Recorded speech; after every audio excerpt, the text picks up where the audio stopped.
10-year-old Elijah Washington burst through the private hospital room door, his torn sneakers leaving muddy prints on pristine white floors. Security alarms blared. The millionaire, Richard Hastings, spun around, fury replacing grief on his face as he saw a black homeless child standing before his comatose daughter's bed. Elijah's voice cracked as he shouted the impossible words. "Turn off the machines! Shell, wake up! Your wife and Dr. Palmer are poisoning her." 2 security guards tackled him. But something in the boy's desperate eyes made Richard hesitate, raising one hand to stop them. 3 weeks earlier, Elijah Washington lived in a cardboard shelter wedged between rusted dumpsters behind Mercy General Hospital in downtown Atlanta, Georgia. The shelter was barely 4 feet tall, constructed from flattened boxes that once held medical supplies, held together with duct tape heads salvaged from construction sites. A thin blanket his mother had owned served as his only protection against the cold autumn nights. 6 months had passed since pneumonia stole his mother's life in this very hospital, turned away twice from the emergency room because they had no insurance, no money, no way to pay. By the time they finally admitted her on the 3rd visit, her lungs had filled with fluid, and infection had spread through her bloodstream. She died 27 hours later, in a charity ward bed, while Elijah held her hand and promised he'd survive. He was 9 years old then. Now he was 10, and survival meant eating from dumpsters behind the hospital cafeteria, collecting aluminum cans for spare change, and avoiding the police, who occasionally swept through looking for vagrants to relocate. The hospital staff knew him by sight but mostly ignored him. Just another piece of urban poverty that didn't interfere with their wealthy patients inside the gleaming building. On a Thursday evening in late October, while searching through the cafeteria dumpster for discarded food still sealed in containers, Elijah heard screaming in the hospital parking lot 50 yards away. He climbed onto a milk crate to see over the dumpster's edge. A little girl, about 9 years old, with blonde hair and a pink dress, was convulsing on the asphalt. A tall white man in an expensive suit was shouting for help, cradling her head. A woman in a designer outfit and high heels stood nearby, her face showing what looked like concern but something else too, something that made Elijah's stomach twist. He'd learned to read faces living on the streets. You had to know who might hurt you and who might help. This woman's face held calculation behind the worry mask. Hospital staff rushed out with a gurney. Within minutes, they wheeled the unconscious girl inside through the emergency entrance. The man in the suit followed, his voice carrying across the parking lot as he barked orders into his phone. "Get Dr. Palmer here immediately. I don't care what he's doing. My daughter needs the best. Money is no object." The woman in designer clothes followed more slowly, pulling out her phone and typing rapidly, her thumbs moving with practiced speed. Then she looked up and around the parking lot, her eyes scanning systematically as if checking for witnesses. Elijah ducked behind the dumpster, his heart pounding. Something felt wrong about this whole situation. Over the next 3 days, Elijah pieced together the story from overheard conversations. Hospital staff often smoked cigarettes by the back entrance near his shelter, talking freely as if homeless children were invisible. The little girl's name was Emma Hastings. Her father was Richard Hastings, a real estate developer worth over $200 million who owned half the commercial buildings in downtown Atlanta.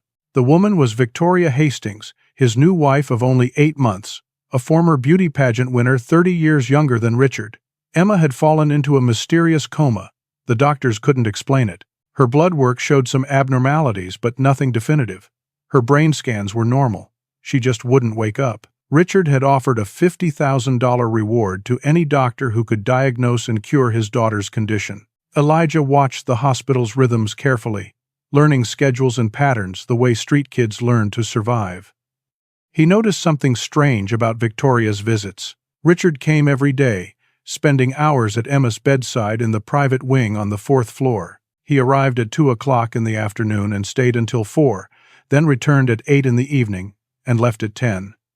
But Victoria's schedule was different. She came at 11 o'clock at night, exactly 45 minutes after Richard departed.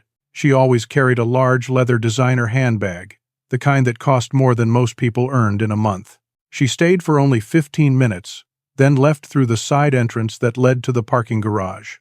On the 3rd night of Emma's hospitalization, Elijah's curiosity overcame his caution. He snuck into the hospital through the loading dock where deliveries arrived. Dressed in his cleanest dirty clothes with a surgical mask head found in the trash, He looked like any other sick kid seeking treatment. He rode the service elevator to the 4th floor and found a supply closet near Emma's room, where he could hide and watch through a crack in the door. At exactly 11:15 that night, Victoria emerged from Emma's room, her face calm and satisfied. She walked to the elevator, pressed the button for the parking garage level, and disappeared behind the sliding doors. Elijah waited 5 minutes, then followed. The parking garage was dimly lit, vast and echoing with concrete pillars creating shadows everywhere, perfect for hiding. He crouched behind a Honda Civic and watched. Victoria stood beside a black BMW, checking her phone. 3 minutes later, another figure appeared. A man in a white doctor's coat, tall and thin with graying hair. Elijah recognized him from conversations he'd overheard. Dr. Marcus Palmer, the specialist Richard had hired to oversee Emma's care, the one who kept other doctors away from the case, claiming he needed full authority to provide the best treatment. Victoria and Dr. Palmer stood close together, their voices low but carrying in the garage's acoustic space. Elijah crept closer, moving from car to car, until he was only 20 feet away, hidden behind a concrete pillar. What he heard made his blood turn cold. "Keep her under for 6 more months, Victoria was saying. "Richard's getting desperate. Hell signed the new will, giving me everything when he thinks she might never wake up." The lawyer said Richards, updating his estate documents next week. "Once I have power of attorney, and he signs over the assets, we can let the girl go, Doctor." Palmer replied, "Are you sure about this? If anyone finds out..." Victoria cut him off sharply. "No one will find out. You're administering the medications. Everyone thinks you're trying to wake her up. The sedatives are untraceable in standard blood work. And you're getting paid $3 million to keep your mouth shut and play along." Dr. Palmer nodded slowly. "The vial I gave you tonight should keep her under for another 72 hours. Just inject it into the IV line at the same time each night." Victoria took a small glass vial from her handbag and held it up to examine in the fluorescent light.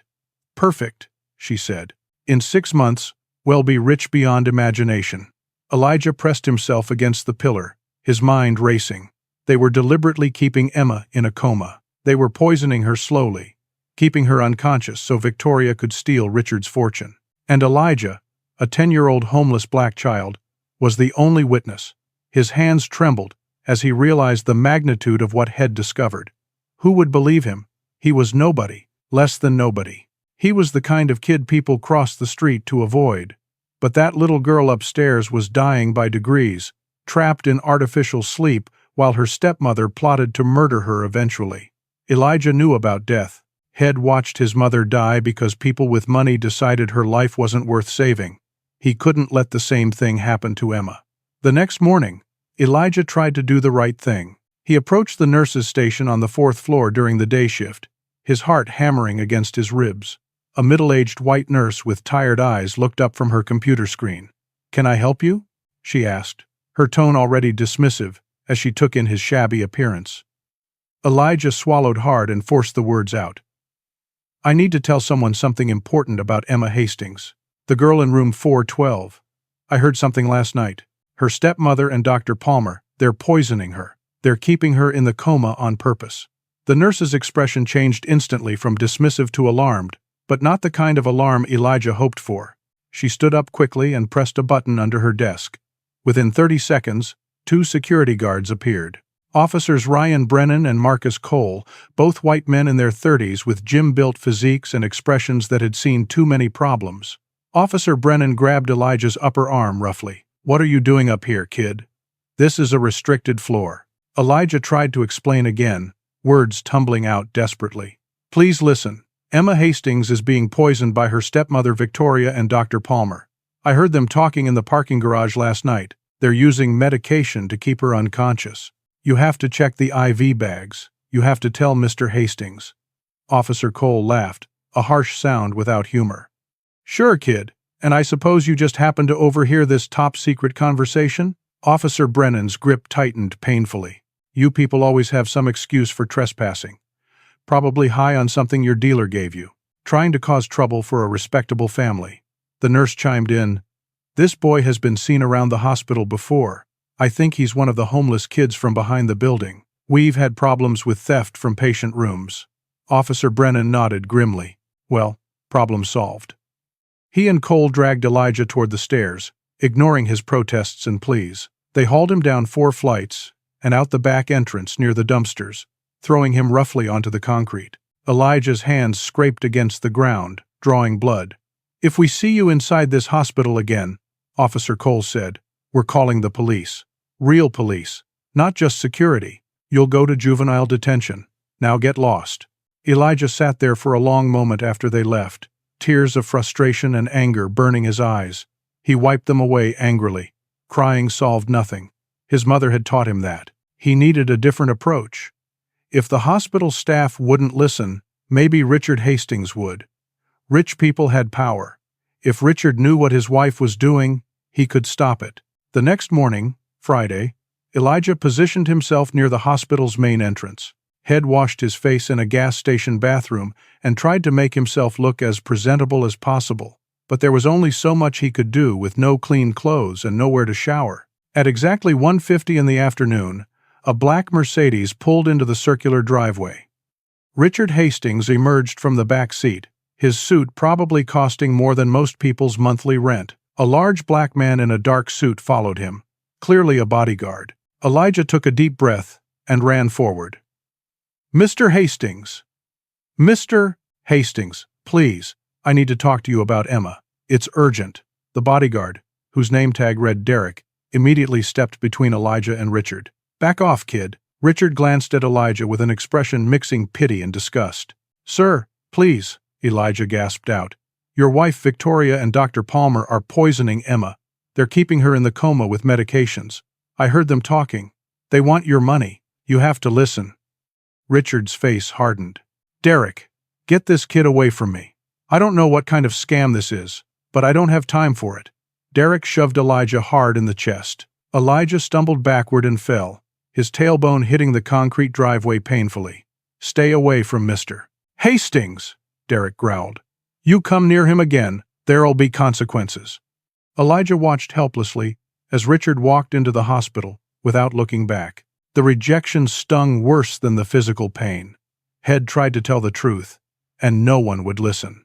Not the nurses, not the security guards, not even the man whose daughter was dying. The barriers of race and class were too high, too thick. A rich white man would never believe a poor, black homeless boy, especially one making wild accusations about his beautiful, respectable white wife. That night, Elijah's resolve hardened into something cold and determined.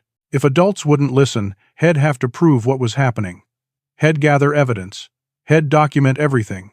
He'd make it impossible for them to ignore him. He returned to his cardboard shelter and counted his money.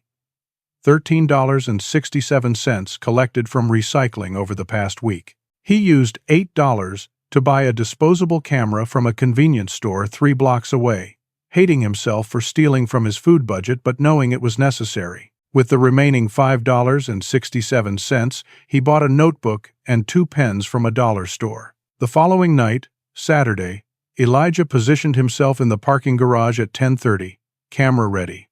At exactly 11:15, Victoria arrived at Emma's room. Elijah snuck up to the 4th floor through the service entrance, his heart pounding. Head found an old visitor's badge in a trash can and clipped it to his shirt, hoping it would help him blend in. The 4th floor hallway was quiet at night, just one nurse at the station down the hall with her back turned. Elijah crept close to Emma's room and peered through the small window in the door. Inside, Victoria stood beside Emma's hospital bed. The little girl lay motionless, surrounded by machines that beeped and hummed. Victoria pulled a small vial and syringe from her designer handbag. She checked the hallway quickly, not seeing Elijah pressed flat against the wall beside the door. Then she carefully injected the contents of the vial into Emma's 4-line, depressing the plunger slowly. Emma's monitors flickered briefly, some numbers changing, then stabilizing. Victoria disposed of the empty vial and syringe in a Sharps container marked for biohazard waste, using a tissue so her fingerprints wouldn't be on it. She stood there for another minute, watching Emma's pale face, her expression completely cold and calculating. Then she checked her watch, smoothed her dress, and walked toward the door. Elijah barely had time to duck into a nearby patient room that was empty and dark. Victoria passed within 3 feet of him, her expensive perfume filling the air. He waited until he heard the elevator ding, then rushed out and used his disposable camera to photograph Emma through the door window. The angle wasn't great, but it showed the IV bags, the machines, the timestamp on the clock visible on the wall. It was something. Over the next hour, Elijah followed Victoria to the parking garage again and photographed her meeting with Dr. Palmer. The lighting was terrible, and he wasn't sure if the images would turn out clearly, but he tried. He crouched behind cars, his small size an advantage, and took pictures from multiple angles. He wrote down everything he heard in his notebook, recording times and dates and exact quotes as best he could remember. Dr. Palmer handed Victoria another vial. "This one's stronger," he said. "Her body's building tolerance to the sedatives. We need to increase the dosage." Victoria nodded. "Just make sure she doesn't die yet." "Not until after Richard signs everything over." "We're so close." Elijah had his evidence. Now he just needed someone to believe him. But as he walked back to his cardboard shelter in the cold October night, clutching his camera and notebook like treasures, he felt the weight of an impossible task. The police wouldn't listen to a homeless kid. The hospital staff had already dismissed him. Richard Hastings thought he was a scam artist. And Victoria and Dr. Palmer were powerful, connected people who had covered their tracks carefully. Elijah was 10 years old, alone, with no allies and no resources, except a disposable camera and a notebook. It should have felt hopeless. But Elijah thought of his mother, how Shed fought to survive until the very end, how Shed made him promise to keep going no matter what. He thought of Emma lying in that hospital bed, innocent and helpless, slowly being murdered by people who were supposed to protect her. He'd find a way. He had to. Elijah knew photographs and handwritten notes wouldn't be enough. He needed harder proof, something undeniable. Over the next week, he became a ghost haunting Mercy General Hospital, learning every entrance, every stairwell, every blind spot in the security system. He found a hospital ID badge in a lost-and-found box near the physical therapy department, belonging to someone named James Martinez, who'd apparently never retrieved it. The photo showed a young Latino man who looked nothing like Elijah, but from a distance in dim lighting, the badge gave him an air of legitimacy. On Tuesday evening, Elijah spotted an elderly black woman in a janitor's uniform, taking her break near the loading dock. She sat on a plastic crate, eating a homemade sandwich and looking tired. Her name tag read, Clara Washington, the same last name as Elijah's. He approached cautiously. "Excuse me, ma'am?" She looked up, her weathered face showing surprise and concern. "Child, what are you doing out here? It's cold. Are you lost?" Elijah shook his head. "I live here. Behind the dumpsters. I'm homeless. But that's not why I'm talking to you. I need help. I need someone to believe me."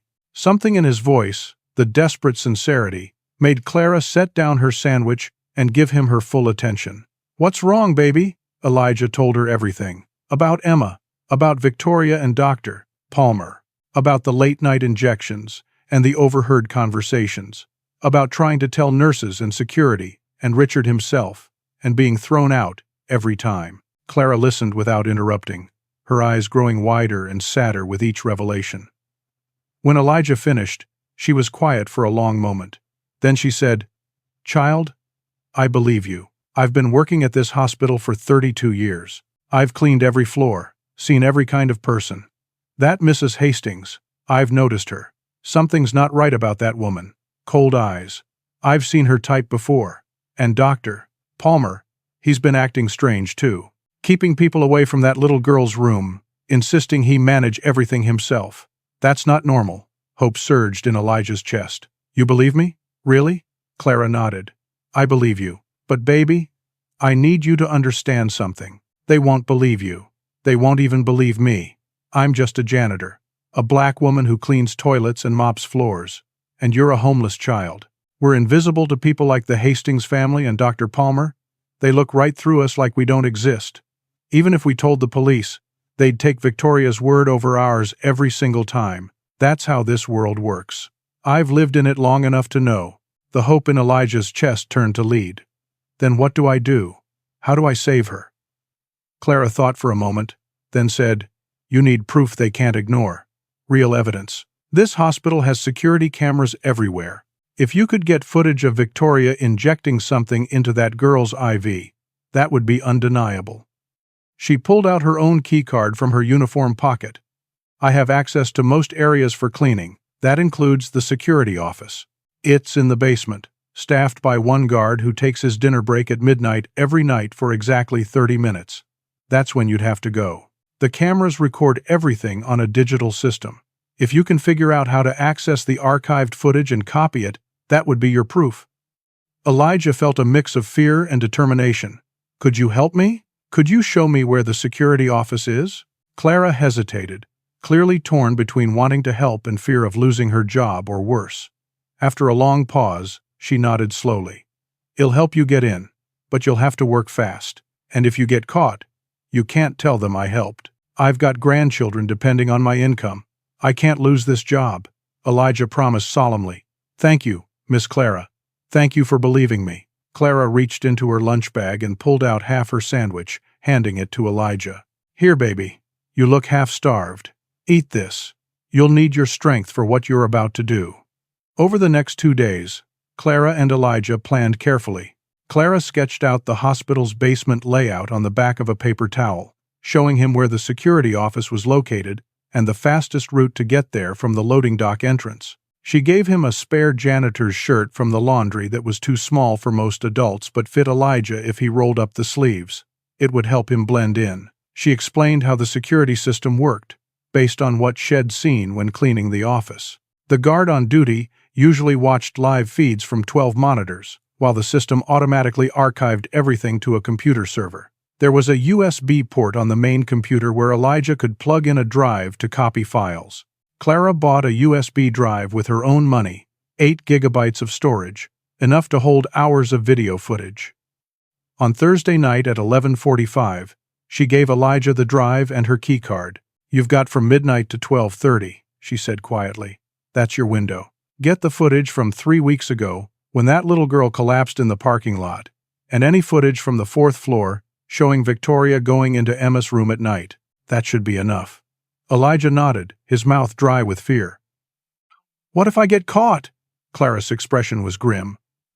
Then we both pay the price. But that little girl up there is worth the risk. Sometimes you have to do what's right, even when it's dangerous. Now go, and may God protect you. Elijah entered the hospital through the loading dock at exactly midnight.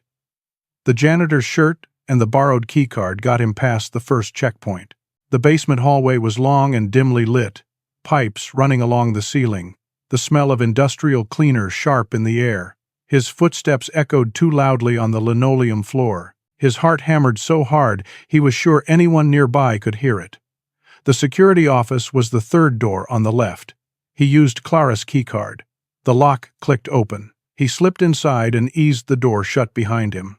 The office was small and cluttered, dominated by a desk, with 12 monitors showing different areas of the hospital, the parking lot, the emergency room, various hallways and rooms. The chair was empty, the guard gone for his break, just as Clara had said.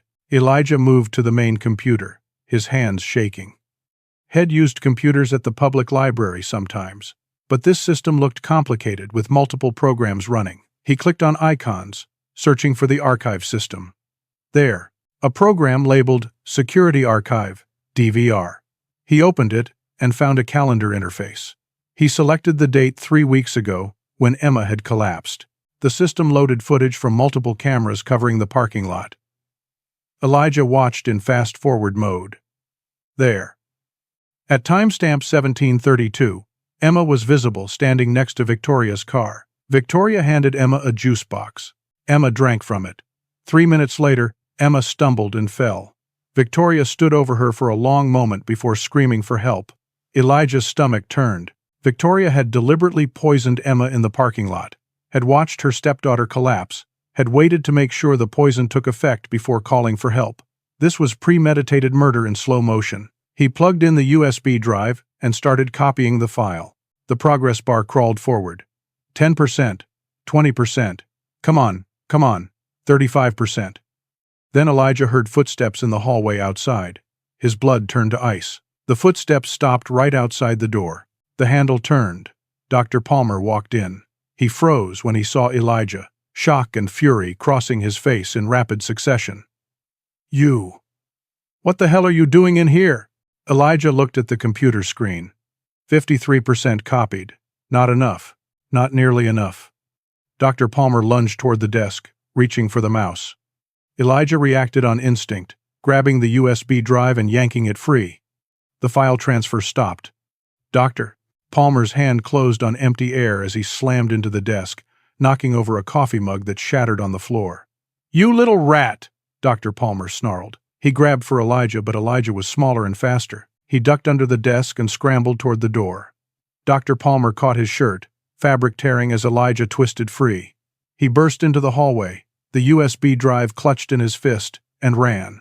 Behind him, Dr. Palmer was shouting into his radio. "Security breach! Security office! I need all guards to the basement now! We have an intruder!" Elijah's legs pumped desperately. He could hear footsteps, multiple people converging. He rounded a corner and nearly collided with two security guards. They shouted. He reversed direction, heart exploding in his chest, and found a service stairwell. He took the stairs two at a time, up and up, his lungs burning. The chase through Mercy General Hospital became a nightmare of endless corridors and slamming doors. Elijah burst out of the stairwell on the second floor. The USB drive clutched so tightly his fingers ached. Behind him, the stairwell door crashed open again. Officers Brennan and Cole, the same security guards who had thrown him out before, were shouting into their radios. "All units, we have a black male juvenile, approximately 10 years old, wearing a janitor's shirt. Consider him dangerous. Has stolen hospital property. Dangerous." The word echoed in Elijah's mind as he ran. They were making him the criminal when he was trying to save a life. More security guards appeared from a perpendicular hallway. Elijah cut right, shoving through a door marked "Staff Only." He found himself in what looked like a physical therapy room full of exercise equipment. There was no other exit. He could hear the guards getting closer. In desperation, he grabbed a rolling walker and pushed it toward the door, jamming it shut. It would only hold them for seconds. He looked around frantically. There. A ventilation grate near the floor. He kicked it once, twice. The grate popped free. The opening looked impossibly small, but Elijah was thin from malnutrition. He squeezed through just as the door burst open behind him, the walker clattering aside. The ventilation shaft was dark, cramped, and terrifying. Elijah crawled forward on his elbows. The USB drive transferred to his front pocket so he could use both hands. He could hear muffled shouting behind him. "Get him! He went into the vents!" The shaft branched in 3 directions. Elijah chose the left path randomly, crawling faster now, ignoring the scrapes on his knees and elbows. After what felt like an eternity but was probably only 2 minutes, he found another grate. He kicked it out and tumbled into a laundry room, landing hard on a pile of dirty linens. The impact knocked the wind from his lungs. He lay there, gasping, listening for pursuit. The laundry room was on the 3rd floor based on the signs he could see through the doorway. He got up slowly, every muscle protesting. The janitor's shirt was torn and filthy now, covered in dust from the vents. He stripped it off and found a clean maintenance shirt hanging on a hook. It was too big, but better than looking like he'd been crawling through vents. He put it on, rolling up the sleeves. He checked his pocket. The USB drive was still there, safe. Elijah cracked open the laundry room door and peered out. The hallway was clear for the moment, but he could hear security guards on their radios, coordinating search patterns. 3rd floor west wing clear, moving to east wing. He had to get out of the building, but every exit would be watched now. Think like someone who's survived on the streets for 6 months. Where would they not expect him to go? Up. They'd expect him to try to escape to ground level. Instead, Elijah found another stairwell and went up to the 4th floor, then the 5th. The 5th floor was under renovation, plastic sheeting hanging everywhere, construction equipment scattered around. At this time of night, it was deserted. Elijah moved through the construction zone carefully, searching for options. There, a window that opened onto a fire escape. He climbed out into the cold October night, the wind whipping around him at 50 feet above the ground. The fire escape was metal and rickety, rust flaking off the railings. Elijah climbed down 1 level to the 4th floor and saw Emma's window. Her room was at the corner of the building. Through the glass, He could see her lying motionless in bed, monitors glowing in the darkness. Richard Hastings slumped in a chair beside her, his head in his hands. The sight made Elijah's chest ache. That man was suffering, not knowing his own wife was the cause. Below, in the parking lot, Elijah could see multiple security vehicles, their lights flashing. They were searching the perimeter now, flashlight beams sweeping back and forth. He continued down the fire escape to the 3rd floor, then the 2nd.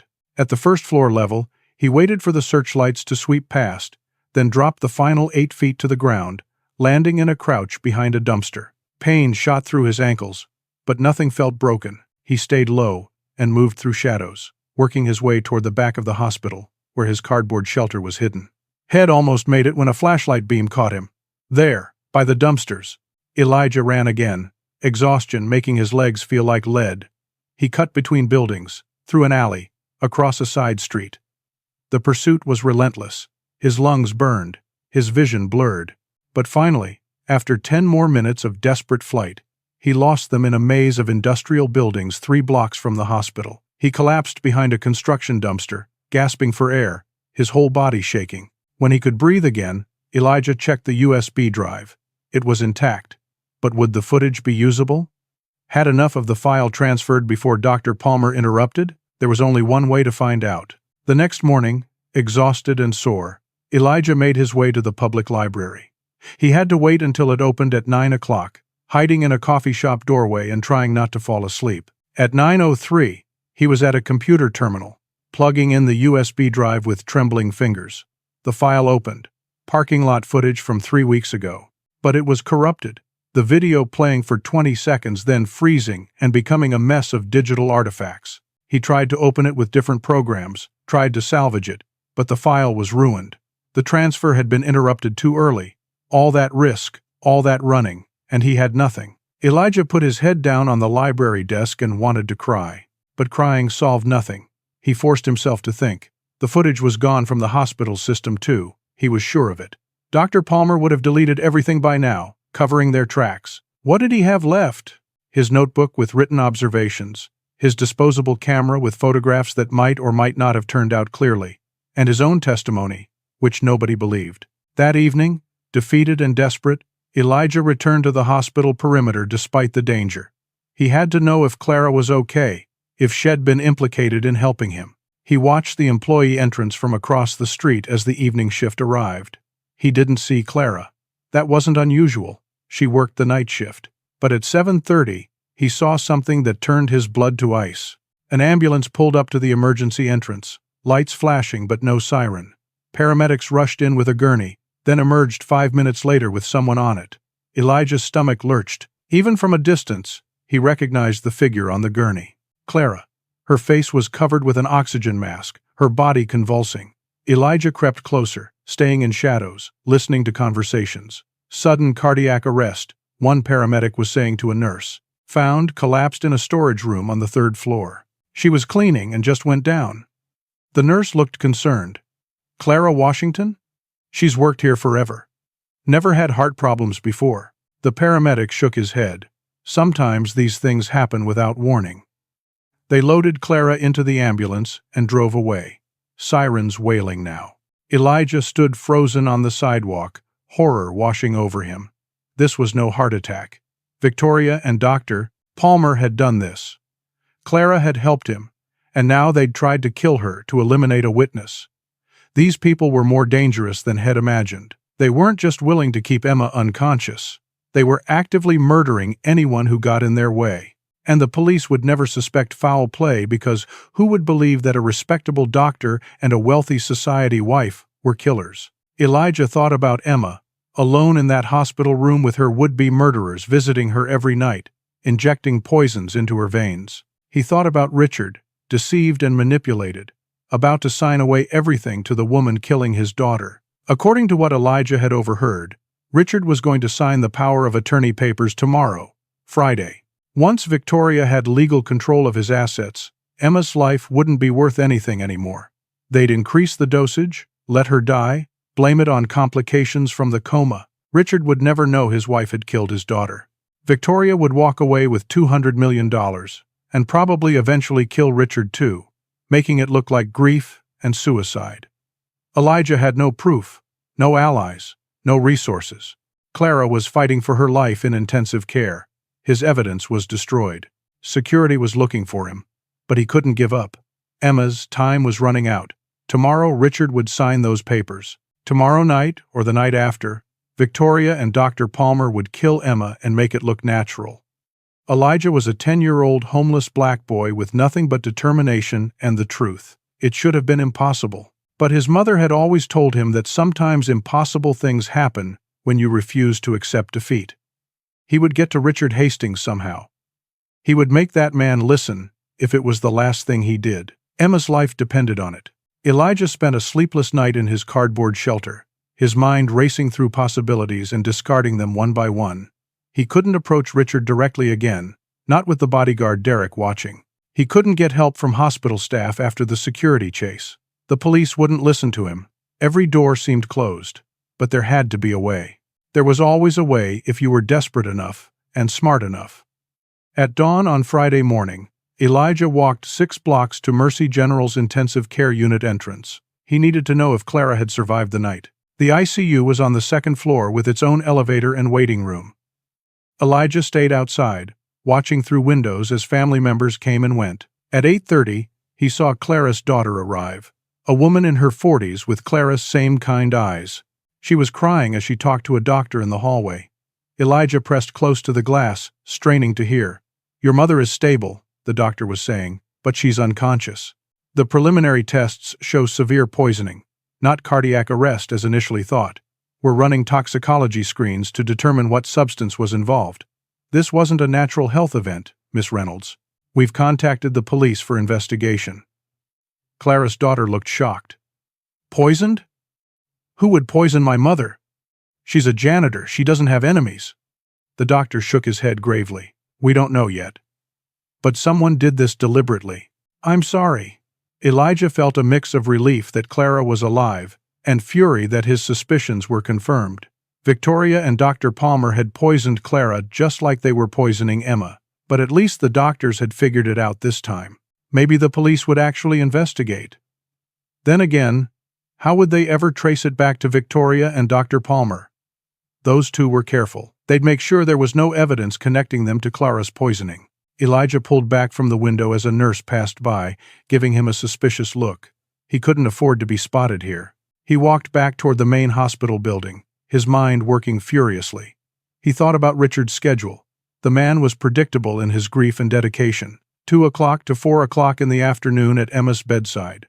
8 o'clock to 10 o'clock in the evening. Those were the windows. But how could Elijah get past security, past Derek the bodyguard, past all the barriers? The answer came to him as he passed a hospital supply truck making deliveries. Create a distraction big enough that everyone's attention would be pulled away for just a few minutes. Then slip into Emma's room during Richard's evening visit. It was risky, maybe suicidal given how hard security was looking for him now. But Emma's time was running out. According to the conversations Elijah had overheard, Richard was signing the power of attorney papers this afternoon at his lawyer's office downtown. By tonight, Victoria would have legal control of his fortune. Tonight or tomorrow night, Emma would die. Elijah spent the day preparing. He had $4.12 left from his recycling money. He used $3 to buy a lighter and a can of spray deodorant from a convenience store. The clerk gave him a strange look, but took his money. The remaining $1.12 went to a thrift store, where he bought the cleanest shirt and pants he could find that fit him. They smelled like mothballs, but they were better than his torn, filthy clothes. He washed his face and hands in a gas station bathroom, trying to make himself look less like a street kid, though there was only so much he could do. At 7:45 that evening, Elijah positioned himself outside Mercy General Hospital's main entrance. His heart pounded so hard it felt like it might burst through his chest. He was terrified. But Emma's face kept appearing in his mind, pale and helpless on that hospital bed.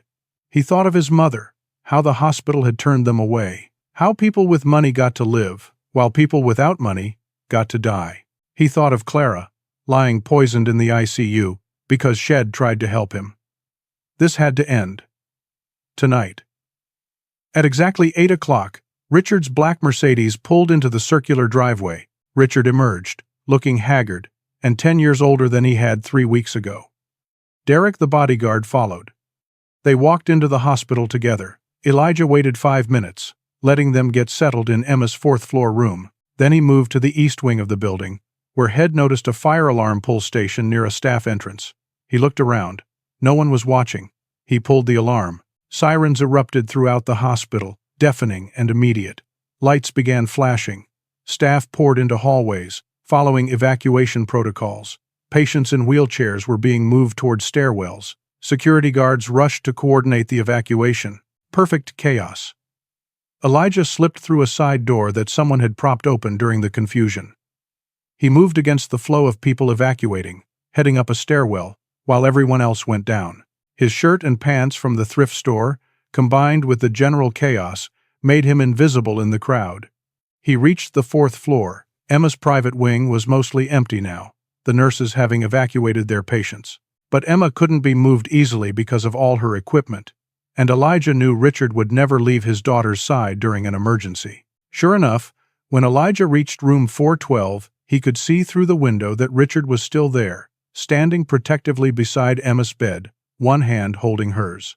Derek was at the door, but he was distracted, talking on his phone to someone, probably trying to figure out if the fire alarm was real or false. This was it. Elijah's one chance. He walked straight up to the door and pushed it open, his heart in his throat. Derek turned, surprised. "Kid, you need to evacuate." Richard looked up and his face went from confusion to recognition to fury in the space of a heartbeat. "You!" Elijah ran past Derek before the bodyguard could react, rushing to Emma's bedside. His words came out in a desperate torrent. "Turn off the machines. Shell, wake up. Your wife and Dr. Palmer are poisoning her. They're keeping her in a coma so you'll sign over your money." "Please, Mr. Hastings, you have to listen to me." Derek grabbed Elijah from behind, his large hands closing on Elijah's thin shoulders. Richard's face was red with rage. "How dare you? How dare you come here and harass my family during a crisis? I should have had you arrested the first time. Security!" 2 more security guards burst through the door, responding to Derek's radio call. "Get this child out of here immediately," Richard shouted. "And this time, I want him taken to the police. I want him charged with trespassing, harassment, everything possible." The guards grabbed Elijah, pulling him toward the door. Elijah fought with all his strength, screaming, "Check the parking garage cameras from 3 weeks ago. Victoria poisoned Emma's juice box. Dr. Palmer's been getting paid millions to keep her unconscious. They poisoned Clara Washington because she tried to help me. Your wife is going to kill Emma now that you signed the papers today. Please, just turn off the medications and see what happens. I'm begging you." Richard stood frozen, Emma's hand still in his. Something in Elijah's words, the specific details, the raw desperation, penetrated his anger. The boy had mentioned the parking garage, the juice box. Victoria had given Emma a juice box that day, Richard remembered. Emma had been fine one moment and collapsing the next. And this boy had mentioned the power of attorney papers that Richard had indeed signed this afternoon at his lawyer's office. How could a homeless child know about those legal documents? Richard looked at Elijah being dragged toward the door. "Wait," he said quietly. The guards paused. Richard said louder, "Wait, stop. I want to hear what this boy has to say." Derek looked at his employer in disbelief. "Sir, this kid's been harassing you and Mrs. Hastings for weeks. Has clearly disturbed. We should let the police handle this." But Richard raised his hand, his expression troubled. "Release him, just for a moment. Let me talk to him." The security guards exchanged glances but obeyed, loosening their grip on Elijah. Derek moved protectively closer to Richard, ready to intervene if needed. The fire alarm was still blaring in the background, but the initial chaos had settled as people realized there was no actual fire. Richard studied Elijah with new eyes, really looking at him for the first time. A small black boy, maybe 10 years old, wearing thrift store clothes that didn't quite fit, his face smudged with dirt, his eyes burning with desperate sincerity. "Why should I believe you?" Richard asked, his voice carefully controlled. "Give me one reason. You're a child. A homeless child with no proof. My wife Victoria loves Emma. She's been devastated by this coma. Dr. Palmer is one of the best neurologists in Georgia. What possible motive would they have to hurt my daughter? Money, Elijah said simply. Your money. $200 million. Victoria married you 8 months ago. Emma's your daughter from your first marriage? If Emma dies, Victoria inherits everything as your wife. They've been keeping Emma unconscious with sedatives while they waited for you to give Victoria power of attorney over your assets. Now that you signed those papers today, Emma isn't useful anymore. They're going to kill her, probably tonight or tomorrow night, and make it look like complications from the coma. Richard's face had gone very pale. How do you know about the power of attorney? I signed those papers this afternoon at my lawyer's office. It hasn't been announced publicly. Elijah swallowed hard. I've been watching. I've been living behind this hospital since my mama died here 6 months ago. I saw Emma collapse in the parking lot 3 weeks ago. I saw Victoria acting strange, so I followed her. I've seen her and Dr. Palmer meeting in the parking garage late at night. I've heard them talking about keeping Emma under, about waiting for you to sign papers, about splitting money. I tried to tell people. I tried to tell nurses and security guards and even you. Nobody believed me because I'm just a homeless black kid, Derek interrupted angrily. Sir, this is ridiculous. You can't seriously be considering his story. Richard held up a hand for silence. Go on, he said to Elijah. Tell me everything, every detail. Elijah took a deep breath and spoke rapidly, aware this might be his only chance. 3 weeks ago, I saw Victoria give Emma a juice box in the parking lot. 3 minutes later, Emma collapsed. That wasn't a coincidence. Victoria poisoned that juice box. I tried to get security camera footage to prove it, but I got caught, and the footage was deleted. I've heard Victoria and Dr. Palmer talking in the parking garage multiple times. Dr. Palmer gives Victoria vials of medication. She injects them into Emma's 4 every night at 11:15, 45 minutes after you leave. The medications are sedatives that keep Emma unconscious. There was a janitor named Clara Washington who tried to help me. 2 days ago, she was poisoned too. Shay's in the ICU right now. The doctors confirmed it was poisoning, not a heart attack like Victoria and Dr. Palmer tried to make it look. The doctors can't find any medical reason for the coma. And now that you've signed away financial control, what reason does Victoria have to keep Emma alive? Richard turned to look at his daughter lying motionless on the bed, surrounded by machines and monitors. His face was a battleground of emotions: denial, doubt, fear, anger. Derek spoke up again. Sir, even if there's a grain of truth to this, we should call the police and have them investigate. We shouldn't be taking advice from a child. Richard nodded slowly. You're right. We should call the police. But in the meantime, he looked at Elijah. You said they inject medication into Emma's 4 to keep her sedated. If I removed the IV or turned off the medications, what would happen? Elijah's heart leaped with hope. If the sedatives wear off, she should wake up. Dr. Palmer told Victoria it takes 4 to 6 hours for the drugs to leave her system. That's why they dose her every 6 hours.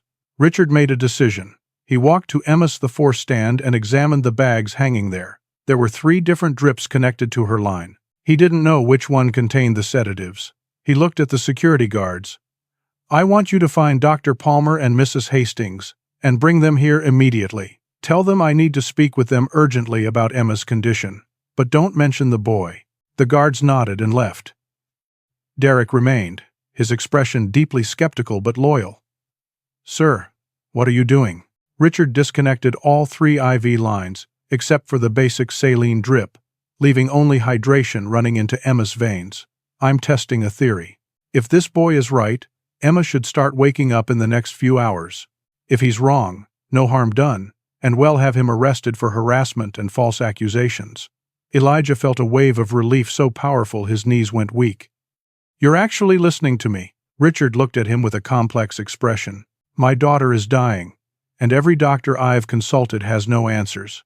At this point, I'm willing to consider anything, even the testimony of a homeless child who everyone else has dismissed. He paused. Tell me about your mother. How did she die here? Elijah's eyes burned with unshed tears. She got pneumonia. We came to the emergency room twice, but they turned us away because we couldn't pay. By the 3rd time, she was so sick they had to admit her, but it was too late. The infection had spread. She died 27 hours later. I've been living behind this hospital ever since, trying to survive. Richard's expression softened. I'm sorry. No child should go through that. Elijah nodded, unable to speak. 10 minutes later, the security guards returned, looking confused. Sir, we can't find Dr. Palmer anywhere, Hess not responding to pages. And Mrs. Hastings isn't in the building either. We checked the parking garage and her car is gone. Richard and Elijah exchanged meaningful looks. That's suspicious, Elijah said quietly. Very suspicious, Richard agreed grimly. He pulled out his phone and called Victoria's cell. It rang 6 times, then went to voicemail. He tried again with the same result. He called Dr. Palmer's phone, also voicemail. Derek was frowning now. Sir, if what this boy is saying has any truth to it, and if Palmer and Mrs. Hastings realize you've stopped the medications, they might run. Richard nodded slowly. Or they might try something desperate. Derek, I want you to stay here, outside this door. Don't let anyone in except me. No one. Not Dr. Palmer, not Victoria, not any medical staff unless I approve them first. I'm going to call my lawyer and my private investigator. We're going to get to the bottom of this tonight. Richard looked at Elijah. What's your name? Elijah Washington, sir. Richard extended his hand. Thank you, Elijah Washington, for not giving up, for trying to save my daughter even when no one would listen. If you're right about this, I owe you more than I can ever repay. Elijah shook the offered hand, Richard's grip warm and firm. If I'm right, Elijah said softly, just make sure Emma lives. That's all the payment I need. And then, Richard did something unexpected. He pulled out his wallet and handed Elijah a $100 bill. Buy yourself some food, a proper meal, not from dumpsters, and stay close. I have a feeling we're going to need your testimony before this night is over. Richard Hastings sat beside Emma's bed, one hand holding his daughter's small fingers, the other gripping his phone as he spoke with his personal attorney, Marcus Greenfield. Marcus, I need you to listen very carefully because what I'm about to tell you sounds insane. He explained the entire situation, from Elijah's accusations to the suspicious IV medications to Victoria and Dr. Palmer's sudden disappearance. There was a long silence on the other end of the line. Richard, Marcus finally said, his voice grave. If even a fraction of this is true, you're in serious danger. We need to involve law enforcement immediately. And we need to freeze all accounts Victoria has access to under the power of attorney you signed today. Richard felt his stomach drop. Can you freeze the accounts? Marcus was already typing on his computer. I'm looking at the documents now. The power of attorney doesn't take effect until Monday. You signed today, but there's a standard 72-hour waiting period for transfers of this magnitude. So Victoria doesn't have access yet? Not until Monday morning, Marcus confirmed. Thank God, Richard breathed. Freeze everything. I'm calling the police right now. I want a full investigation into Dr. Palmer's financial records and Victoria's background. And Marcus, I need you to start divorce proceedings immediately. Consider it done, the lawyer said. Richard's next call was to his private investigator, a former FBI agent named Thomas Chen. Tom, I need deep background checks on Victoria Hastings and Dr. Marcus Palmer, and I need them yesterday. Thomas asked questions. Lots of them. His tone becoming increasingly urgent as Richard explained. I'll start running the checks immediately. If there's dirt to find, I'll find it. Give me 2 hours. Richard hung up and looked at Elijah, who was sitting quietly in a chair in the corner of the room, looking very small and exhausted. When was the last time you ate? Richard asked. Elijah shrugged.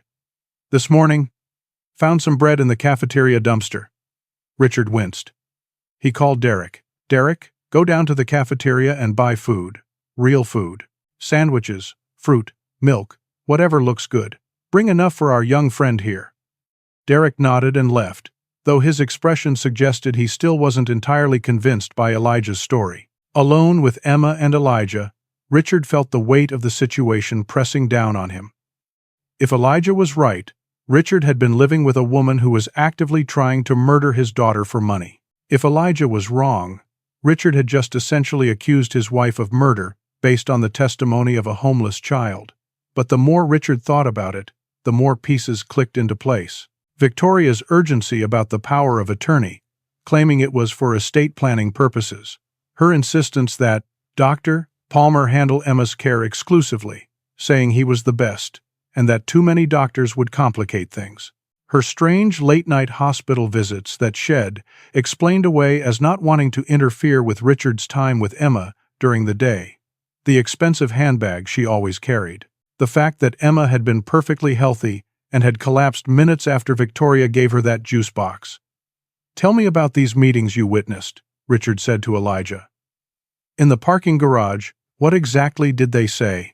Elijah closed his eyes, remembering. "The first time I heard them, Victoria said to keep Emma under for 6 more months. She said you'd sign a new will, giving her everything when you were desperate enough. Dr. Palmer said something about sedatives being untraceable in standard blood work. Victoria said they'd let Emma go eventually, but then later she changed her mind. A few nights ago, I heard them arguing. Victoria wanted to finish it immediately because she thought you were getting suspicious. Dr. Palmer said it was too risky before you signed the documents," Victoria insisted. "She said they'd inject Emma with a fatal overdose last night and blame it on coma complications." Richard's blood ran cold. "Last night? But I changed the legal papers at my lawyer's office, and then I came here earlier than usual. Victoria and Dr. Palmer weren't expecting that. Maybe that's why they're not here now. Maybe they're regrouping, trying to figure out their next move." Elijah nodded. "Or maybe they realized something's wrong and they're running." Richard pulled out his phone and called the police. He explained the situation to the dispatcher, who sounded skeptical at first but agreed to send officers when Richard mentioned possible attempted murder and conspiracy. "Officers are on their way," the dispatcher said. "Please remain where you are." 30 minutes later, 2 detectives arrived. Detective Sarah Morrison and Detective James Park, both looking tired and overworked. They listened to Richard's story with professional skepticism, then turned their attention to Elijah. "Son," Detective Morrison said kindly, "we need you to tell us everything you saw and heard. Don't leave anything out." Elijah repeated his story for what felt like the 100th time, including every detail he could remember. The detectives took notes, asked clarifying questions, requested specific dates and times. Detective Park made several phone calls, instructing officers to put out alerts for Victoria Hastings and Dr. Marcus Palmer. He also requested security camera footage from the hospital for the past 3 weeks. Derek returned with bags of food, sandwiches and fruit, and chips and drinks. Elijah ate ravenously, unable to help himself. He couldn't remember the last time Head had food this good. Richard watched him eat with a sad expression. "When this is over," Richard said quietly, "we're going to talk about getting you into proper housing and school. You shouldn't be living in a cardboard box behind a hospital at your age." Elijah didn't know what to say to that, so he just nodded and kept eating. An hour and 45 minutes after Richard had disconnected the IV medications, Thomas Chen, the private investigator, called back. His voice was tight with urgency. "Richard, you need to hear this. Victoria Hastings was previously named Victoria Sutherland, married to a wealthy real estate developer in Tampa, Florida, named George Sutherland. He died 2 years ago from what was ruled an accidental overdose of his heart medications. Victoria inherited his entire estate, approximately $38 million. Before that, she was Victoria Chen, married to an elderly banker named Robert Chen in Charlotte, North Carolina. He died 4 years ago from sudden cardiac arrest. Victoria inherited $18 million.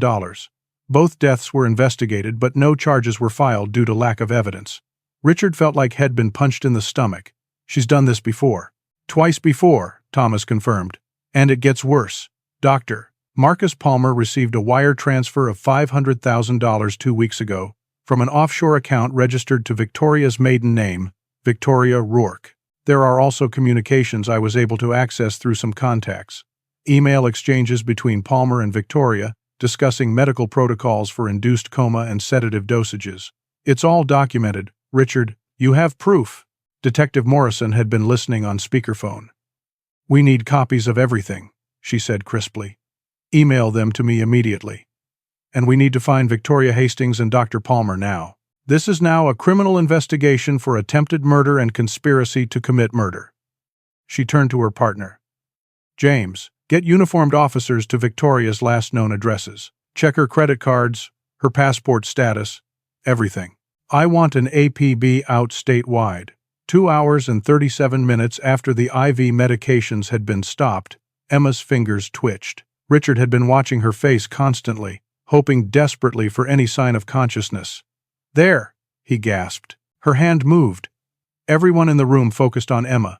Her eyelids were fluttering now, moving beneath the closed lids, as if she was dreaming. The monitors showed her brain activity increasing, wave patterns changing. Detective Morrison called for a doctor. Not Dr. Palmer, but one of the hospital's attending physicians who'd been briefed on the situation.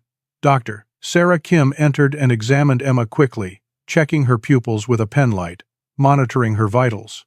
"Shez responding," Dr. Kim said with barely contained excitement. "Her neurological function is increasing rapidly.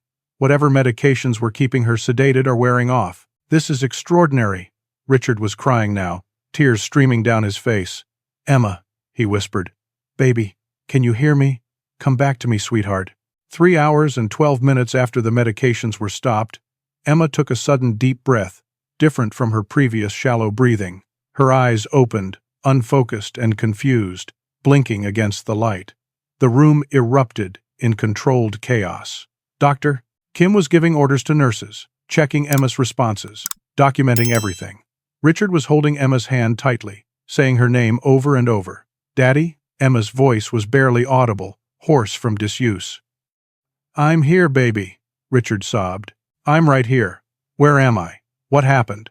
"You're in the hospital," Richard said gently. "You've been sick, but you're going to be okay now. You're going to be fine." Emma's eyes wandered around the room, taking in the medical equipment, the unfamiliar faces. They landed on Elijah standing in the corner, and she looked confused. "Who's that boy?" Richard smiled through his tears. "That's Elijah. Has the reason you're waking up. He saved your life." Detective Morrison stepped forward. "Miss Hastings, I'm Detective Morrison. I know you're confused and tired, but this is very important. Do you remember drinking a juice box 3 weeks ago before you came to the hospital?" Emma's brow furrowed as she tried to think. "A juice box? I remember." Her voice was getting stronger. "Victoria gave it to me, in the parking lot. She said it was my favorite flavor. But it tasted funny. I told her it tasted weird and she said it was a new brand. I drank it anyway because I didn't want to be rude. And then," Emma's face scrunched up in concentration. "And then I felt really dizzy and sick. Everything got blurry. I remember falling down. That's the last thing I remember." "Victoria gave you that juice box?" Detective Morrison confirmed. Emma nodded. "Yes, Victoria. My stepmother. She gave it to me and watched me drink it." The detective and Richard exchanged looks. "That's all we need," Detective Morrison said grimly. "Combined with the financial records, the witness testimony from Elijah, and Emma's own statement, we have enough for arrest warrants." "Dr. Kim interjected. "I'm going to need to run comprehensive tests on Emma, including full toxicology screens. If she was being sedated deliberately, we need to document what substances were used." Richard looked at Elijah, who was standing very still, his face showing relief and exhaustion and something else. Vindication. "You were right," Richard said softly. "About everything. You tried to tell everyone, and no one listened." "I'm so sorry." Elijah shook his head. "You listened eventually. That's what matters. Emma's awake. She's alive." Richard stood and crossed the room, kneeling down to Elijah's level. "I owe you my daughter's life. How can I ever repay you?" Elijah thought for a long moment. "Well, talk about that later. Right now, you should be with Emma. She needs her dad." Richard pulled the boy into a tight hug. "Thank you. Thank you for not giving up on her." The investigation moved with stunning speed. Once Emma regained consciousness, within 6 hours, police had tracked down Victoria Hastings attempting to board a private flight to the Cayman Islands. She was arrested at the airport along with Dr. Marcus Palmer, who was carrying $3 million in cash in a duffel bag. Both were charged with attempted murder, conspiracy to commit murder, fraud, and a list of other charges that would likely keep them in prison for decades. Forensic analysis of Emma's blood revealed high concentrations of benzodiazepines, specifically midazolam and propofol, drugs commonly used for sedation but administered in carefully controlled doses to maintain an induced coma without killing the patient. Dr. Palmer's medical knowledge had been used to keep Emma in a state of unconsciousness that mimicked natural coma conditions. Investigators also discovered records showing Dr. Palmer had been systematically ordering medications off the books, drugs that never appeared in Emma's official medical charts. The evidence was overwhelming and undeniable. Victoria's past came under intense scrutiny. Investigators reopened the cases of her two previous husbands' deaths in Florida and North Carolina. With the new evidence from Emma's case, both deaths were now being treated as homicides.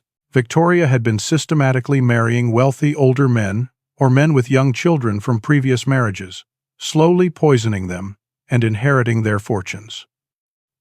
Dr. Palmer had met Victoria 2 years earlier at a medical conference and had agreed to help her with the Emma situation for a substantial financial reward. Text messages between them revealed the entire plot in chilling detail. Emma recovered fully over the following week. The sedatives had done no permanent damage thanks to Elijah's intervention. She underwent extensive medical and psychological evaluations.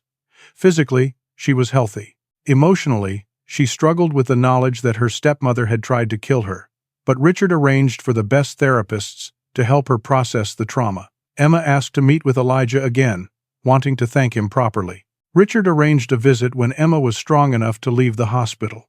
They met in Richard's home, a sprawling estate in Buckhead with manicured lawns and a pool that looked like something from a magazine. Elijah felt completely out of place in his thrift store clothes, but Emma ran to him and hugged him tightly the moment she saw him. "You saved me," she said simply. "The doctors told me everything. You kept trying to warn people and nobody listened, but you didn't give up. Thank you." Elijah hugged her back, this little white girl from a world completely different from his, bound together now by trauma and survival. "I'm just glad you're okay. That's all I wanted." Over the next weeks, the media descended on the story. Homeless boy saves millionaire's daughter became national news, running on every major network and cable channel. Reporters camped outside Richard's estate and tried to track down Elijah, who was staying in the group home that Clara had told him about before she was poisoned.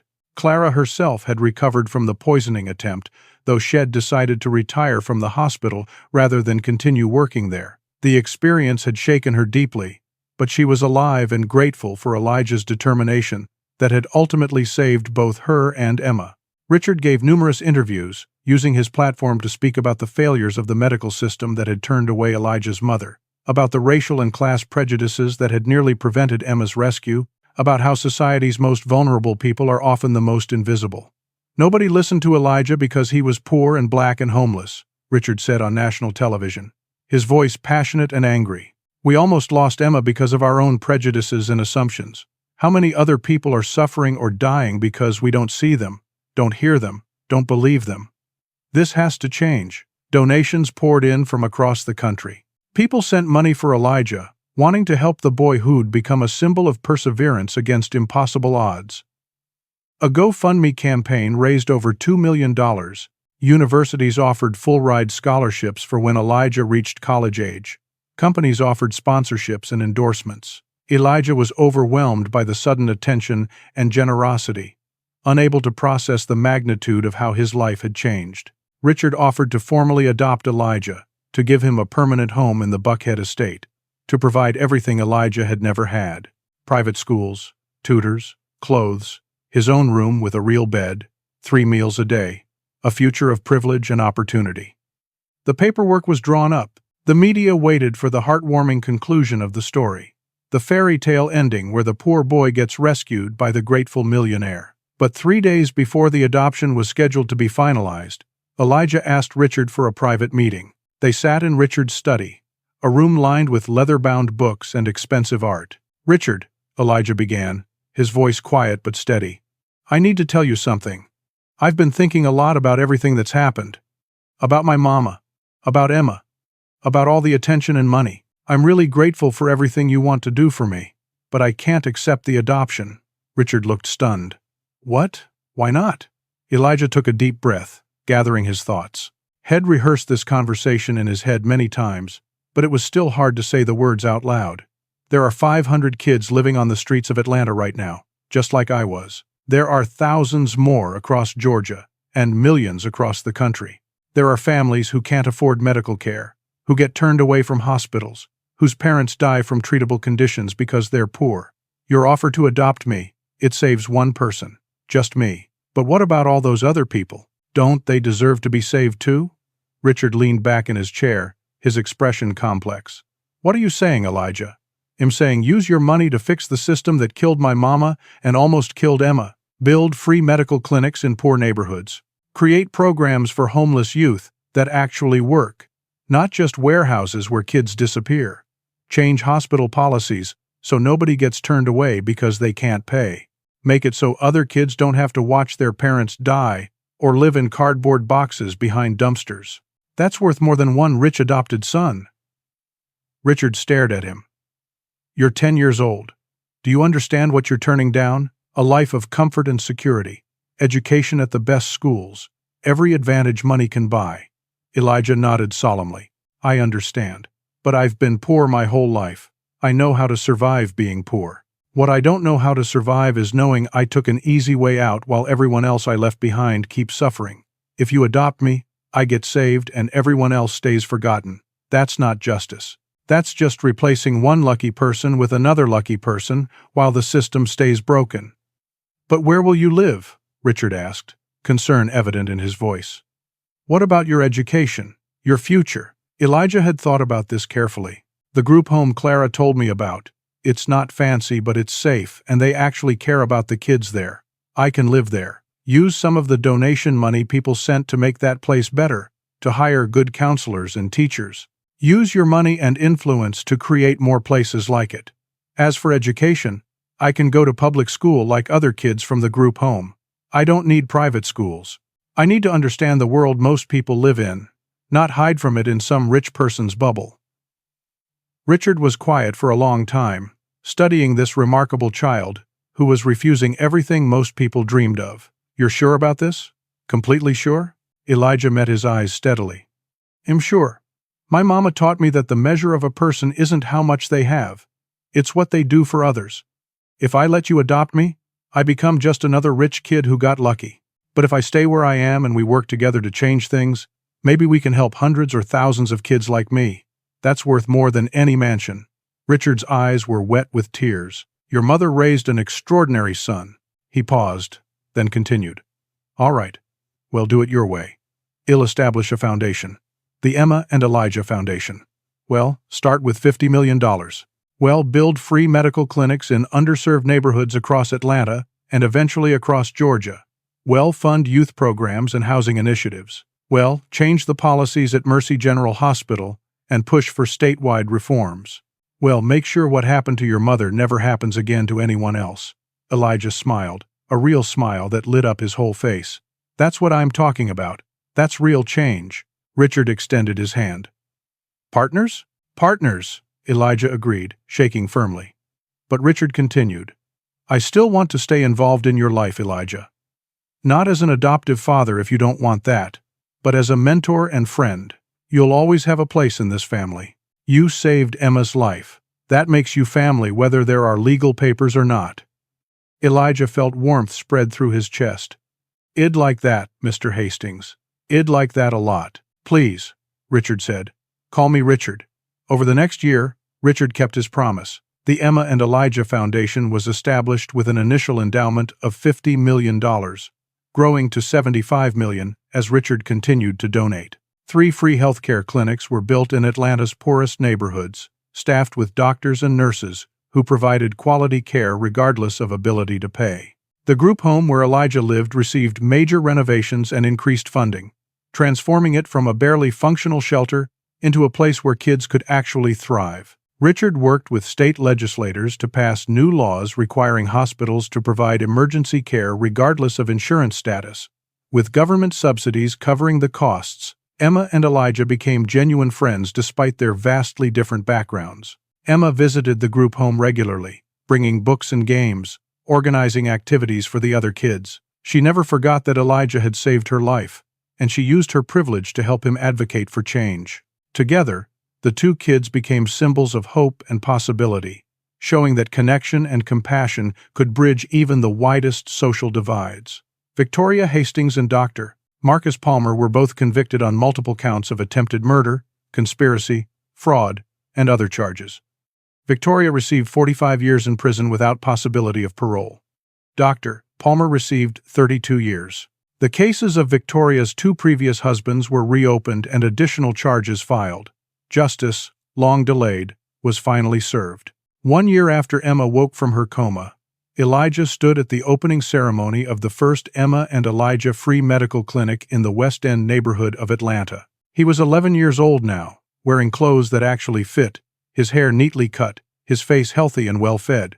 He looked like a different person from the desperate homeless boy who'd burst into Emma's hospital room that October night, but his eyes still held the same fierce determination. Richard stood beside him on the small stage they'd erected in the clinic's parking lot. Emma was there too, holding a large pair of ceremonial scissors for the ribbon cutting. Clara Washington, fully recovered from her poisoning, sat in the front row, tears of joy streaming down her face. A crowd of several hundred people had gathered for the ceremony. Residents from the neighborhood, reporters from local and national media, city officials, and healthcare workers who'd volunteered to staff the clinic. The building behind them was modest but clean and welcoming, painted in warm colors, with a sign reading Emma and Elijah Free Medical Clinic, 7 Kier, quality health care for everyone in both English and Spanish. It was the first of 3 clinics, with the second scheduled to open in 3 months in Bankhead, and the third planned for South Atlanta 6 months after that. Richard stepped up to the microphone. "Thank you all for being here today," he began. "This clinic represents something far more important than just free health care, though that alone would be valuable. This clinic represents a promise that we will no longer allow people to die or suffer simply because they can't afford medical treatment. A promise that we will see and hear and believe the most vulnerable members of our community. A promise that every life has equal value, regardless of wealth or race or social status." He gestured to Elijah. "This young man standing beside me taught me that lesson in the most profound way possible. He saved my daughter's life, but he also saved my soul. He showed me what true courage looks like, what real integrity means." Richard continued. When Elijah could have accepted adoption into wealth and privilege, he chose instead to remain in the world he knew, among the people who needed help most. He asked me to use my resources not to save just him, but to change the system that creates homelessness and poverty and preventable death. That level of selflessness from an 11-year-old child humbled me and inspired me. So this foundation, these clinics, these programs we're launching, they're not charity, they're justice. They're what we should have been doing all along. Emma cut the ribbon, and the crowd applauded. The clinic doors opened, and the first patients began to enter. Elijah watched them go inside. Families with children, elderly people, young adults, a cross-section of humanity united by the need for health care they couldn't otherwise afford. He thought about his mother, about how different things might have been if a clinic like this had existed when she got sick. He couldn't bring her back, but he could make sure her death meant something, that it led to changes that would save other mothers, other children, other families. A reporter from CNN approached Elijah after the formal ceremony concluded. "Can I ask you a few questions?" she said kindly. Elijah nodded. The reporter adjusted her microphone. "Elijah, you've become a symbol of hope for a lot of people, but there are critics who say 1 clinic, or even 3 clinics, can't solve the massive problems of poverty and healthcare inequality in this country. What would you say to them?" Elijah thought for a moment before responding. "I'd say they're right. 3 clinics can't solve everything, but they're a start. They're proof that change is possible. And I hope other rich people see what Mr. Kent Hastings is doing and decide to do the same thing in their cities. I hope politicians see that people care about this and pass better laws. I hope doctors and nurses get inspired to volunteer their time. Change doesn't happen all at once. It happens step by step, person by person, clinic by clinic. We just have to start somewhere. We started here." The reporter smiled. "You're quite remarkable for 11 years old. Do you ever regret not accepting Richard's offer to adopt you? To live in that mansion with every advantage?" Elijah shook his head firmly. "No regrets. I'm happy at the group home. I've got friends there who understand what I've been through, and I'm learning what real life is like for most people, not just rich people. How can I help fix problems if I don't understand them? Besides, Emma and Richard are still part of my life. I eat dinner at their house once a week. Richard's teaching me about business and investing. Emma and I do homework together sometimes. I've got the best parts of their world without losing touch with my own world." Another reporter called out, "Elijah, what's next for you? What are your plans for the future?" Elijah grinned. "Right now, I'm focusing on 6th grade. Math is pretty hard, After that, who knows? Maybe I'll become a doctor so I can work at these clinics. Maybe I'll go into politics and change laws. Maybe I'll be a teacher and help other kids who are struggling. I've got time to figure it out. The important thing is I want to spend my life helping people who need it, just like people helped me. As the ceremony wound down and the crowd began to disperse, Richard pulled Elijah aside. I need to tell you something. The board of directors for the foundation.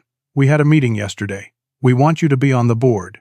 You'd have an official vote in how the foundation's money gets spent and what programs we develop. You'd be the youngest board member ever, but also the most qualified because you've actually lived the experiences we're trying to address. What do you think? Elijah's eyes widened. Really? You want me making those kinds of decisions? Richard nodded. Your voice is the most important one in the room. You understand these issues in a way none of us ever could. Plus, you've got good instincts. You were right about everything with Emma. Right about turning down the adoption. Right about how to use the foundation's resources. I trust your judgment. Elijah thought about the responsibility. About having real power to shape programs and policies that would affect thousands of people. It was terrifying and exciting at the same time. Okay, he said finally. I'll do it. But I want other kids from the group home to have input too, not just me. We should have a youth advisory council or something, so you're hearing from lots of different perspectives. Richard smiled. See, that's exactly why we need you on the board. Consider it done. That evening, Elijah returned to the group home, a 3-story building that had been renovated with foundation money into a clean, safe, welcoming space.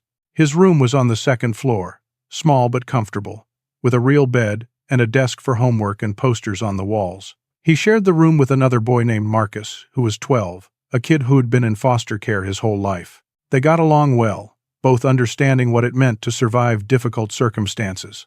Elijah sat at his desk and pulled out a composition notebook, one of dozens Head filled over the past year. Head started writing down his experiences, his thoughts, his observations about poverty and wealth and justice and change. His English teacher at school said he was a talented writer and encouraged him to keep at it. Maybe someday He'd write a book about everything that had happened. Maybe his story could inspire other people to keep fighting even when the odds seemed impossible. He wrote, Today we opened the first clinic. Mama, I wish you could have seen it. All those people getting help, getting medicine, getting care they couldn't afford before. It won't bring you back, but maybe it means you didn't die for nothing. Maybe your death was the thing that made me understand how broken the system is, how much needs to change. I'm going to keep working on this, Mama. I'm going to keep fighting to make things better, I promise. 6 months later, the 2nd clinic opened in Bankhead. The foundation had also launched a scholarship program for homeless youth, providing funding for education, housing, and support services. 12 kids from various Atlanta group homes were the first recipients. Elijah helped interview the candidates, looking for young people who had the drive and determination to succeed despite their circumstances. He saw himself in so many of them, kids who'd been dealt terrible hands but refused to give up. The story of Emma's rescue and Elijah's refusal of adoption had spread far beyond Atlanta. Other wealthy individuals started similar foundations in their cities. The Emma and Elijah model became a template for addressing healthcare inequality and youth homelessness. Politicians began referencing the case in debates about social services and healthcare reform. Slowly, incrementally, things were changing. Not everywhere, not fast enough, but changing nonetheless. Emma continued her friendship with Elijah, the two of them an unlikely pair bridging worlds that rarely intersected. She used her platform as Richard Hastings' daughter to advocate for the foundation's work, speaking at schools and community events about her experience and the importance of listening to marginalized voices. She never forgot that she'd been minutes away from death, saved only because a homeless boy cared enough to keep trying when everyone else dismissed him. On the 1-year anniversary of the first clinic's opening, Elijah gave a speech at a foundation fundraiser held at Richard's estate. The ballroom was filled with Atlanta's wealthiest citizens. People who'd contributed millions to the foundation's work. Elijah stood at the podium in a suit Richard had bought him, feeling only slightly less uncomfortable than he had a year ago. Thank you all for being here and for your generosity, he began. Over the past year, our 3 clinics have provided care to over 14,000 people who couldn't afford it otherwise. Our youth programs have helped 216 kids find stable housing and educational opportunities. We've changed hospital policies at 6 major medical centers across Georgia. These are real results, real lives changed. But we can't stop here, he continued. Every day in this city, kids are sleeping on the streets. Families are choosing between medicine and food. People are dying from treatable conditions because they can't pay. We've made progress, but the problem is so much bigger than what one foundation can solve. I'm asking all of you to think about how you can use your resources, your influence, your voices to push for systemic change. Donate to programs that work. Vote for politicians who prioritize healthcare and housing as human rights. Volunteer your time and expertise. Listen to people who are struggling instead of dismissing them. My mama died because people didn't think her life was worth saving. Emma almost died because nobody believed a homeless kid could be telling the truth. How many other people are suffering right now because we're not paying attention? The ballroom was silent, the wealthy attendees absorbing Elijah's words. He concluded, I didn't want to be adopted into wealth because I didn't want to forget where I came from or who still needs help. But all of you have the privilege of wealth, and you get to choose what you do with it. You can hoard it, spend it on luxuries, or you can use it to change the world. I hope you'll choose change. Thank you. The applause was thunderous and sustained. Multiple attendees approached Elijah afterward, pledging additional donations, offering to volunteer, asking how they could get involved. Richard watched with pride as this remarkable child, now 12 years old, navigated conversations with billionaires and philanthropists like an equal. Elijah had found his calling, his purpose forged in tragedy and tempered by determination. As the evening wound down and guests departed, Elijah stood on the estate's back terrace with Richard and Emma, looking out over the illuminated city sprawling below. So much wealth up here in Buckhead, Elijah observed quietly, and so much poverty just a few miles away downtown. It doesn't make sense. It's not right. Richard nodded. No, it's not. But we're working to change that, thanks to you. Elijah shook his head. Not just me. All of us together. That's the only way change happens. When people decide to see each other as human beings instead of categories. When they decide every life matters equally. Emma leaned against Elijah's shoulder in a gesture of easy affection. You're going to change the world, Elijah Washington. I believe that. Elijah smiled. We're going to change it together. You, me, Richard, everyone who decides to help. That's how it works. Nobody changes the world alone. And he believed that, standing there between his two friends, looking out over the city where Head once slept in a cardboard box behind a hospital, where his mother had died, where Head fought against impossible odds to save a life and ended up saving so much more. Elijah felt something he hadn't felt in a long time. Hope. Real, solid, unshakable hope. The world was still broken in 1,000 ways. Poverty still existed. Racism still existed. Inequality still existed. But people were fighting back, building clinics, changing laws, refusing to accept that suffering was inevitable. What would you tell people watching this story? Emma asked suddenly. If they're inspired by what happened but don't know what to do, what would you say? Elijah thought carefully. It'd tell them that everyone has power, even if it doesn't feel like it. You don't have to be rich to make a difference. You can volunteer at shelters or clinics. You can speak up when you see injustice. You can donate even small amounts to causes you believe in. You can vote for people who care about these issues. You can listen to people who are hurting instead of judging them. And maybe most important, you can refuse to accept that this is just how things are.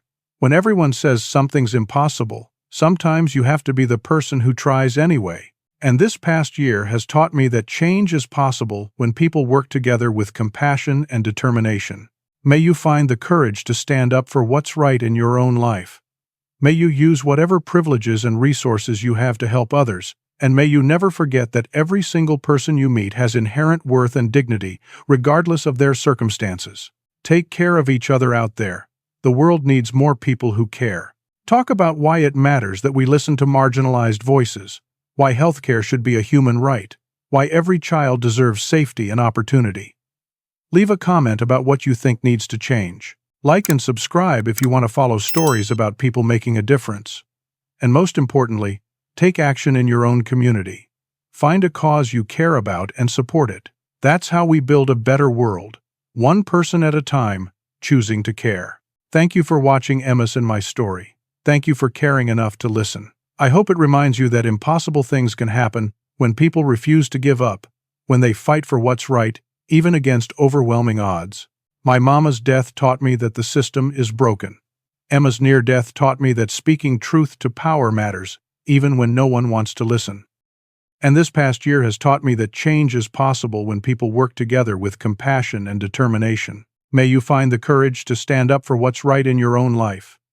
May you use whatever privileges and resources you have to help others, and may you never forget that every single person you meet has inherent worth and dignity, regardless of their circumstances. Take care of each other out there.